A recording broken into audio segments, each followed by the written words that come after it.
अस्सलाम वालेकुम and welcome to my channel. मेरा नाम हादिया है और मैं एक हाउसवाइफ हूँ और 3 प्यारी प्यारी बेटियों की मामा भी हूँ।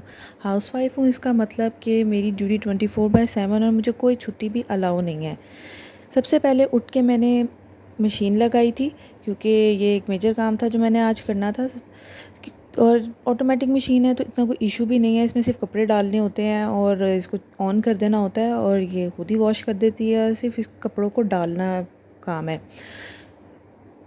मैं रात को ही अपने माइंड में एक प्लान बना लेती हूँ क्योंकि बच्चों के साथ काम करना बहुत टफ़ हो जाता है, तो मैं यही कोशिश करती हूँ कि मैं रात को ही अपने दिमाग में प्लान बना लेती हूँ कि मुझे सुबह सबसे उठ के पहले उठ के क्या काम करना है। इस तरह मुझे उठ के ये नहीं सोचना पड़ता कि अब मैं क्या करूँ, मुझे पता होता है कि सबसे पहले उठ के मैंने क्या काम करना है।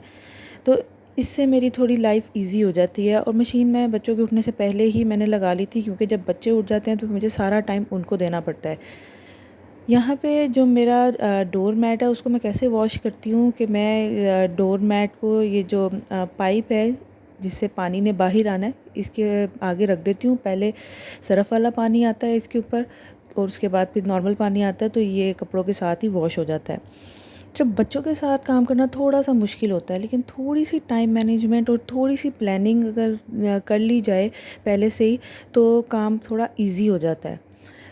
कपड़े मेरे धुल गए थे, बच्चे भी उठ गए थे और उनको नाश्ता वगैरह करा के, और इलाफ छोटी है उसको फीडर दे दिया था मैंने। तो उसके बाद मैं अपना रूम साफ़ करने आ गई थी। बच्चे छोटे हैं तो मुझे उन्हें खुद डील करना पड़ता है, वो इंडिपेंडेंटली अभी काम नहीं कर सकते, तो मेरा काम इस वजह से थोड़ा ज़्यादा हो जाता है। अगर बड़े बच्चे हों तो उनको तो आप नाश्ता बना के दे दें, वो खुद कर लेते हैं, पर मेरे बच्चे छोटे हैं, मुझे उनको नाश्ता भी कराना होता है। इसलिए मेरी कोशिश होती है कि जो काम मैं उनके उठने से पहले कर लूँ वो अच्छा है, क्योंकि 12 से 4 बजे तक ये बच्चों का टाइम होता है। मुझे फुल उनको ये टाइम देना पड़ता है जिसमें उनको मुझे नाश्ता कराना होता है, खाना देना, उनको नहलाना धुलाना, उनके कपड़े बदलने, ये सारे काम उनको करने पड़ते हैं। तो फिर इससे मेरी कोशिश होती है कि इस टाइम से पहले ही मैं घर के सारे काम अपने जो हैं वो ख़त्म कर लूँ, मैक्सिमम जितने हो सकते हैं। अब यहाँ पे मैं बच्चों के उठने के बाद रूम को थोड़ा साफ़ कर रही थी, जबकि ये 10 मिनट के बाद बिल्कुल ऐसा वापस हो जाना है, लेकिन जब तक रूम साफ़ ना हो तब तक तसल्ली नहीं होती, एक कोज़ी वाइब नहीं आती। तो इसलिए फिर मैंने बच्चों के उठने के बाद उन्हें फ्री करने के बाद अपना रूम साफ़ किया और फिर मैंने अपनी ज़ोहर की नमाज़ पढ़ी। मेरी सुबह 8 बजे होती है और रात को मेरे सोने का कोई पता नहीं है कि मैंने कब सोना होता है, क्योंकि इलाफ अभी बहुत छोटी है तो उसकी नाइट रूटीन थोड़ी डिफरेंट है, तो वो रात को जागती है तो मुझे उसके साथ जागना पड़ता है। और ये इलाफ रात को दूध पीती है उठ के, तो ये उसके फीडर्स यहाँ पे मैंने रखे होते हैं, तो ये भी मैंने सारे समेट दिए थे। अगर साथ साथ आप चीज़ें समेटते जाएं तो आपके घर में गंद भी नहीं पड़ता, साथ साथ ही सफाई हो जाती है और आपका काम भी आसान हो जाता है। अगर आप इकट्ठा कर लें इतना सारा गंद और फिर उसको साफ़ करें तो फिर तो वो काफ़ी ज़्यादा आपके लिए मुश्किल हो जाता है। बच्चों को फ्री कर दिया था, दोपहर का खाना खिला के सुला दिया था मैंने, उसके बाद मैं किचन में आ गई थी खाना बनाने के लिए। एक और काम जो मैं करती हूँ जिससे मेरी लाइफ ईज़ी हो जाती है, वो ये है कि मैं जो खाना है ना अपना, वो रात को बनाती हूँ। मतलब शाम को मैं खाना बनाती हूँ, हम रात को भी वो यूज़ करते हैं और अगले दिन दोपहर के लिए भी मुझे फिर टेंशन नहीं होती फ़ौरन उठ के कि अब क्या बनाना है। इस तरह मेरी लाइफ थोड़ी सी ईज़ी हो जाती है। तो बच्चे जब मोस्टली शाम को सो जाते हैं तो उसके बाद मैं किचन में आती हूँ, तो फिर मुझे कोई तंग करने वाला नहीं होता, तो मैं ईज़िली जो है वो खाना बना लेती हूँ। जो किचन के काम होते हैं वो मैं इस टाइम पे डन कर लेती हूँ। तो इस तरह मेरे जो काम है वो काफ़ी ज़्यादा मैं मैनेज कर लेती हूँ।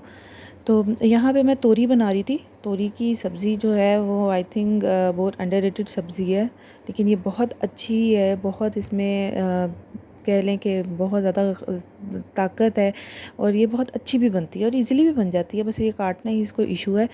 तो मैं रात को खाना बनाती हूँ और अगले दिन दोपहर को भी यही चल जाता है हमारा खाना। तो मुझे ये है कि इस वजह से ये नहीं होता कि सुबह उठे हैं तो फ़ौरन अब सारे काम कर रहे हैं तो सबसे पहले ये टेंशन हो कि अब बनाना क्या है। तो इस तरह मैं ये आई थिंक बहुत सी हाउसवाइफ्स हैं जो इसी तरह ही उनकी रूटीन है, वो इसी तरह ही ये चीज़ें मैनेज करती हैं। हम लोग इंटरनेट पे बहुत सी ख़वातीन को देखते हैं जो बहुत ज़्यादा काम कर रही हैं और हम उन्हें देख के बहुत ज़्यादा देख के करते हैं कि ये कितना काम करती हैं। तब हमें लगता है कि हम इतना काम नहीं करते, बाकी जो हैं जो दिखा रही हैं अपने रूटीन वो बहुत ज़्यादा काम करती हैं। लेकिन अगर हम भी अपने कमरे में कैमरा हम अपने घर में एक कैमरा लगा लें और बाद में हम देखें तो हम भी उतना ही काम करते हैं, बस हम वीडियो बना के उसको अपलोड नहीं करते।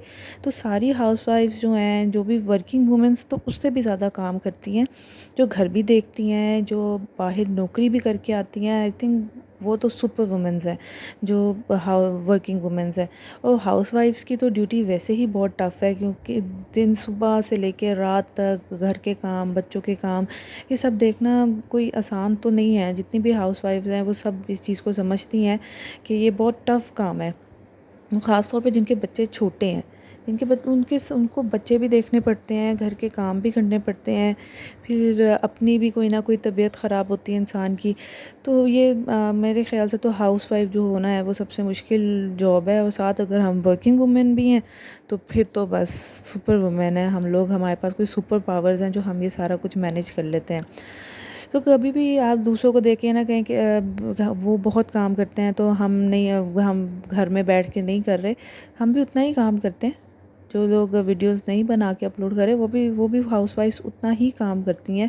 आई थिंक क्या पता उससे भी ज़्यादा करती हों, जो अपने इन लॉज़ के साथ रहती हैं और उनको भी संभालती हैं, फिर बच्चे भी संभालती हैं। तो वो आई थिंक वो बहुत ज़्यादा ही डिफ़िकल्ट काम है। अच्छा, तो मैं तोरी इस तरीके से बनाती हूँ कि मैं तोरी को काट लेती हूँ पहले, फिर उसके बाद प्याज टमाटर का मसाला बनाती हूँ। ठीक है, इसको मैं अब कवर कर दूँगी और हल्का सा बस इतना मसाला पकाऊँगी जितने में ये सारा कुछ सॉफ़्ट हो जाए। जब सारा कुछ सॉफ़्ट हो जाता है फिर मैं उसमें तोरी डाल के उसको कवर करके तो थोड़ी देर रख देती हूँ। जब तोरी अच्छी तरह अपना पानी रिलीज़ कर देती है फिर मैं आँच थोड़ी सी तेज़ करके उसको पकाती हूँ और साथ साथ भूनती जाती हूँ ताकि वो नीचे ना लगे। ठीक है, अभी और ये तोरियों का ये सीन है कि ये देखें अभी कितनी ज़्यादा लग रही हैं, ऐसे लग रहे थे कितनी सारी बन जाएंगी, लेकिन जब ये एंड बन के तैयार होती हैं तो ये बिल्कुल थोड़ी सी बन जाती हैं। यहाँ पे मेरी तोरियां बन के तैयार थीं, जब सबको पता चला, मेरे हस्बैंड को पता चला कि घर में तोरियां बनी हैं तो सबने नाक मुँह चढ़ाए और एट द एंड हमने पिज़्ज़ा मंगवा के खाया। तो ऐसे ही आई थिंक आपके घरों में भी ऐसा ही होता है, जब कुछ अच्छा नहीं बनता तो पिज़्ज़ा मंगवा के खा लिया जाता है। Thank you for watching.